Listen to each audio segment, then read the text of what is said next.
Oke, jadi untuk masyarakat Kalianda, kalau ada masalah kesehatan terutama di bidang neurologi, datang ke RSUD Kalianda ketemu Bang Anur Nugroho, spesialis neurologi. Satu-satunya di Kalianda, nggak ada yang lain.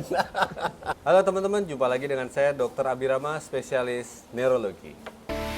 Saya Dr. Abi, spesialis neurologi. Saya merupakan lulusan dari Universitas Pembangunan Nasional Veteran Jakarta pada tahun 2010. Dan pada tahun 2016 saya mendalami ilmu di bidang neurologi di Universitas Padjadjaran, Bandung. Neurologi merupakan salah satu cabang ilmu kedokteran yang mempelajari mengenai persyarafan pada manusia. Penyakit yang sering kami tangani antara lain stroke, Parkinson, multiple system atrophy, demensia atau pikun, infeksi otak, dan nyeri mulai dari kepala hingga kaki. Be there. Salam sehat. Ya, dan sekarang saya sedang berada di Lampung, tepatnya di Pantai Sanggar atau Sanggar Beach. Sekarang saya sama senior saya dari Neurologi Unpad, namanya Dr. Anur Nugroho, spesialis neurologi. Bang Anur, apa kabar? Baik. Udah lama gak ketemu ya? Udah lama banget gak ketemu. Jadi Bang Anur ini dulu senior saya, beda berapa ya? Setahun begitu Bang? Iya, 1 ya. Beda 1 tahun. Jadi Bang Anur ini senior yang baik sama juniornya. Kalau junior bikin salah, Bang Anur protek, pasti bantuin segala macam. Tapi ya itu, saya juga belajar dari Bang Anur, belajar ngilang dari. Ya kan Bang? Iya, belajar ngilang dari tugas-tugas yang berat. Jadi gimana caranya kita menjalani residen dengan tetap happy ya Bang ya? Iya. Tetap bahagia Bang ya? Benar. Gitu. Jadi kenapa kita sekarang ada di Lampung? Karena kita mau tahu nih bagaimana fasilitas kesehatan, bagaimana permasalahan kesehatan yang ada di daerah Lampung, terutama di daerah Kalianda ya Bang ya. Bang, sekarang Abang praktek di mana aja Bang? Ya pertama kita udah lama nggak ketemu nih ya Bi ya. Saat ini sih gue kerja di Rumah Sakit Kalianda di Kabupaten Lampung Selatan. Di sini sudah 5 tahun inilah semenjak kita lulus, langsung saya kembali beraktivitas di sini seperti itu. Dan terima kasih juga nih udah mampir, udah mampir ini di sini. Masa udah ke Lampung terus nggak ketemu senior tuh kayak kurang ajar gitu Bang. Jadi Abang emang waktu dari dokter umumnya udah dari Kalianda Bang ya? Iya, dari 2010 buat 2010. Terus baru kita sekolah tuh di medio 2014 sampai 2018 kemarin kan. Ya. Nah, gitu seperti itu. Di sini Jadi setelah lulus balik lagi ke sini ya. balik lagi ke sini ya, tempat ini ya kita ngabdi di sini. Kenapa Bang? Kenapa kan Abang dokter umum di Kalianda, udah tahu pasti kan permasalahan kesehatan di sini, terus kekurangannya segala macam. Kenapa balik lagi ke Kalianda Bang? Jadi gini, waktu pertama kali gue jadi ini ya, ASN lah di sini tahun 2010, yang sempat ngabdi selama 4 tahun. Di sini di Lampung Selatan terutama ini cukup kalau saya bilang berkembang dalam artian selalu dalam perjalanan pembentukan daerahnya itu selalu berkembang dari segi kesehatan juga, dan banyak juga ternyata tantangan-tantangan yang harus kita temuin lebih, maksud gue kayak kasus-kasus yang kita temukan terus kemudian kita belum bisa menyelesaikannya sampai A sampai Z misalnya. Oke, nggak sesuai dengan ini ya, nggak sesuai dengan literatur ya? Literatur, iya, kita masih itu masih buta banget kan, itu yang ya harusnya kita ngerjain A, terus ternyata ada yang kurang, ternyata Ya, keterbatasan fasilitas gitu ya, Bang ya. terus kemudian ternyata setelah kita gali, ternyata kesehatan, masalah kesehatan terutama neurologi itu sangat banyak di sini, banyak hal, dan setelah lulus juga banyak hal-hal sudah ternyata bisa kita tanganin juga di sini, dan meningkatkan mutu kesehatan masyarakat sini untuk Lampung Selatan. Oke, nah Bang, di Kalianda sendiri pasti kan ada nih, tadi Abang bilang ternyata banyak kasus neurologi di sini. Paling banyak kasus neurologi yang Abang tanganin selama di Kalianda udah 5 tahun kan berarti, itu apa Bang? Kalau dari kita sekolah yang dulu kita ada semacam divisi ya, kayak vaskuler, terus kemudian kayak infeksi, terus kemudian kayak masa tumor, terus kemudian neurootologi atau neurooftalmologi. Yang masih menduduki pertama sih neurovaskuler ya kalau dalam hal kasus ini. Stroke ya Bang ya? Kayak gini, Tetap kayak gitu. stroke ya. Nah, Oke. Nah kalau untuk stroke sendiri penanganan di Kalianda tantangannya apa Bang untuk penanganan stroke Bang?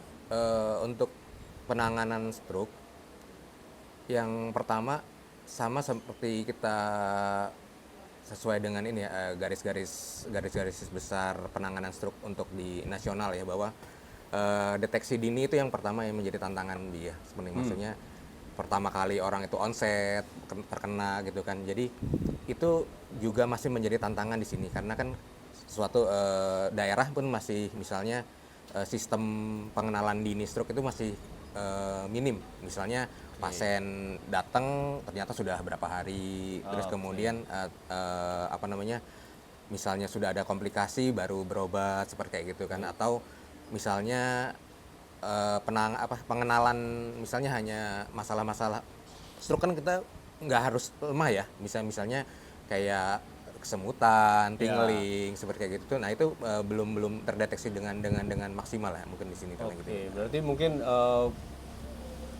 masyarakat belum mengenal tanda-tanda gejala awal stroke seperti apa, kemudian apa yang harus dilakukan itu masih belum tersampaikan dengan baik ke masyarakat ya. Gitu. Kemudian kalau tadi Abang ngomong masalah screening atau penapisan, itu kan berarti ketika seseorang atau masyarakat memiliki faktor-faktor risiko stroke, paling tinggi hipertensi lah tetap sampai sekarang ya, hipertensi, kolesterol tinggi, DM, kemudian asam urat, usia tua, kemudian gaya hidup ngerokok segala macam gitu. Itu masyarakat sudah ada belum? Misalkan saya punya faktor risiko nih, datang ke Abang gitu sebagai satu-satunya neurologi ya di sini ya Bang, satu-satunya kan? Nggak ada Karena baru sekolah gue doang. Iya, satu-satunya neurolog sekalianda. Ada nggak dia datang, dok saya takut nih stroke karena saya punya risiko begini-begini gitu Bang? Iya, yang setelah saya pelajarin memang untuk si pasien untuk memeriksakan diri itu sebenarnya masih kurang ya di sini, dalam artian satu tadi akses, terus kemudian juga pengenalan faktor-faktor risiko itu juga belum semuanya paham. Yang dia paham karena waktu pas terjadi kejadian stroke-nya kejadian tuh baru tahu. Nah seperti kayak gitu, dan waktu pas kita kejadian ya akan kita tanganin dengan skema yang udah pernah kita pelajarin ya di sekolah dulu seperti kayak gitu ya.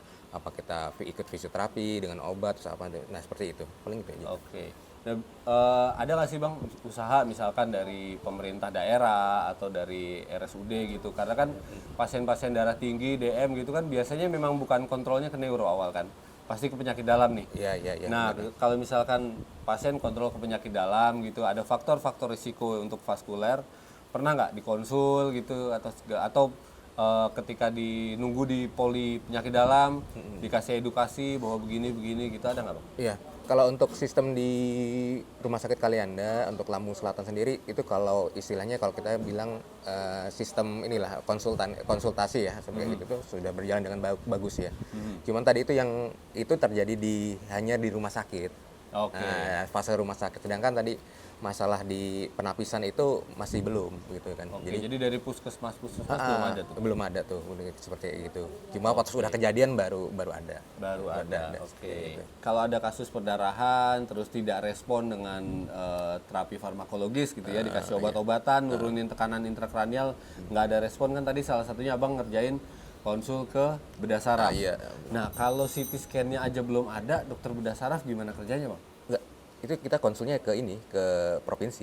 Di sini kan belum bedah saraf. Konsulnya ke Bandar Lampung berarti. Iya, Bandar Lampung. Scan-nya di sana. Dengan ambulans dikirim ke sana ya. Gitu kan. Oke. Seperti gitu. Jadi bukan dikerjain di Kalianda ya. Nah, karena kan kalau yang untuk perdarahan yang kayak yang lari-lari ke kayak stroke-nya yang sudah 3 hari itu ya masuk aja, dirawat aja kan. Oh ya, kalau itu fase akutnya udah agak mau lewat ya. Oke. Nah, terus kalau ini selain stroke nih Bang, tadi kan kenapa kita bahasnya banyak stroke karena kasus paling banyak kan neurovaskuler ya. Kalau selama Abang di sini nih kan udah 5 tahun, pasti kan udah banyak banget, udah ribuan pasien yang Abang tanganin kan. Nah itu ada nggak kasus yang unik atau yang abang nggak bisa lupa nih, lucu misalkan atau apa gitu yang pernah abang tanganin sendiri apa bang? Yang Atau kasusnya susah gitu bang? susah enggak, tapi menarik ya maksudnya terutama tentang nyeri. Aha. Nyeri ya, karena kan kalau nyeri ini kan sesuai definisinya pun dia subjektif ya. Dia kan maksudnya subjektif, artinya memang ini suatu yang struktural, apa neurogenik atau psikogenik. Ya, Ya kan bener ya. bener Ya, banget. dan dari 3 kausa ini pun ini sangat sangat harus kita pilah-pilah lah, maksudnya ini memang bener nggak, atau karena treatment juga pasti berbeda, Beda, gitu kan, beda gitu ya kan. banget. Dimana gue pernah ketemu pasien nyerinya kayak neurogenik separuh badan, gitu kan, gitu kan. Tapi dia tuh selalu kumat kalau dia itu ada kayak apa bahasanya kita tuh kalau dia tuh ada ketegangan jiwa.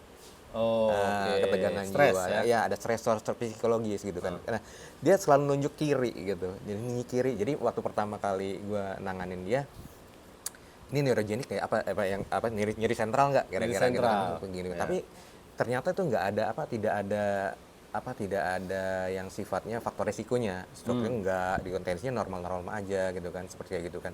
Ternyata ini mungkin ya yang kita sebut fibromyalgia kronik ya. Oke. Fibromyalgia kronik yang ada stresor psikisnya. Jadi Ya.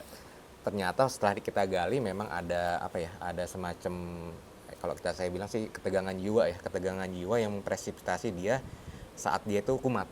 Oh, jadi kayak psikosomatik Iya, gitu iya, betul gitu. Fibromyalgia kronik itu memang itu kan, dan Iya. memang dan obat-obat yang kita berikan nyeri itu nggak ngaruh gitu sama dia. Misalnya kita nyeri neuropatik, ternyata nggak ngaruh gitu kan. Iya. Ternyata itu harus ada kombinasi dengan obat-obat yang kayak antidepresan, ya kayak gitu, seperti kayak gitu. Itu yang unik tuh, digali-gali itu. seperti Iya, kayak nyeri emang agak susah. Agak, Gue sendiri ngalamin masalah di pasien nyeri. nyeri.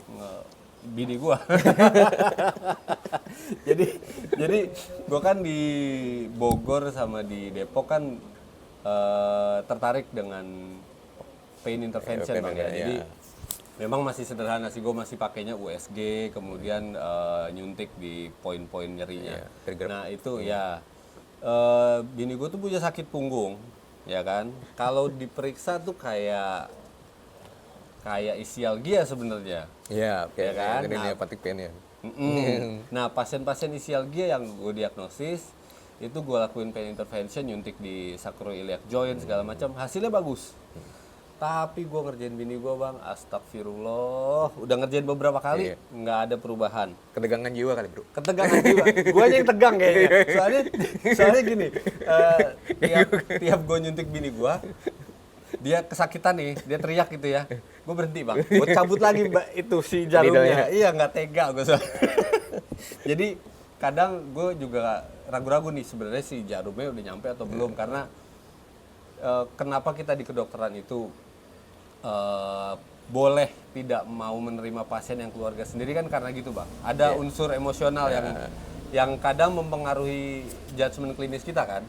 Ada misalkan orang tua sendiri sakit gitu, kita ngobatinnya tuh pasti ada unsur emosional. Ya kan. Nah ini juga sama, gue ngobatin bini gue tuh gitu, kayak kalau sama pasien teriak gue tetap lanjutin, tetap yang penting poin nyerinya dapat. Ngerjain bini gue nggak bisa. Begitu bini gue teriak, gue cabut lagi itu. Udah selesai cukup. Ya, jadi emang ya itu tadi seperti abang bilang, masing-masing pasien dengan keluhan yang sama bisa berbeda-beda dengan pendekatannya kita bagaimana, kemudian tata laksananya dengan obat A, pasien A sembuh, dengan obat A, pasien B ternyata tidak sembuh. Itu kan ya itulah ilmu kedokteran kita bang ya. Seni. Jadi setengah seni ya. Setengah seni. Gimana kita nanganin pasien sesuai dengan masing-masing pasien yang kita hadapin. Nggak bisa semua pasien kita sama ratain. Nggak bisa. Ya.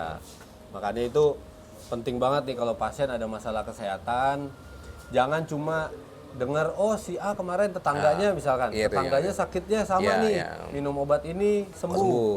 Kok saya minum obat terus dia tanpa berobat ke dokter, tanpa konsul Iya, gitu, iya. minum obat yang sama dengan harapan sembuh kayak tetangganya, itu nggak bisa.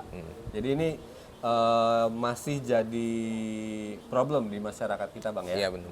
bahwa pasien atau masyarakat menyamaratakan bahwa Semua kasus. ya semua kasus sama, apalagi neuro. Neuro kan kita tahu sendiri banyak perintilannya tuh Iya. yang bisa ngerubah kondisi pasien gara-gara satu hal yang berbeda antara pasien A dengan pasien B gitu kan bang Ya. Kalau gue lihat sih, gue namain kayak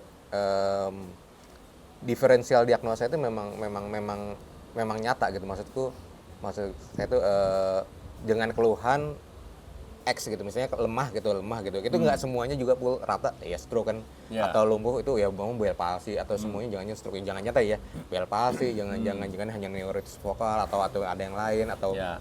masa kayak gitu. Memang kita dituntut sebagai dokter neurologi khususnya mampu untuk tadi memilah Ya. setiap personal itu sangat berbeda gitu. Yes. Sehingga jadi ke tujuan kita untuk mentreatment, kasih dia perbaikan jalan juga dengan benar gitu maksud gue gitu. Ya, jadi intinya kalau pasien punya masalah kesehatan, apalagi ya ini khususnya di bidang kita bang ya, di bidang neurologi, lebih baik konsultasi ya ke dokter ya. Oke, jadi untuk masyarakat Kalianda kalau ada masalah kesehatan terutama di bidang neurologi, datang ke RSUD Kalianda ketemu Bang Anur Nugroho, spesialis neurologi. Satu-satunya di Kalianda, nggak ada yang lain.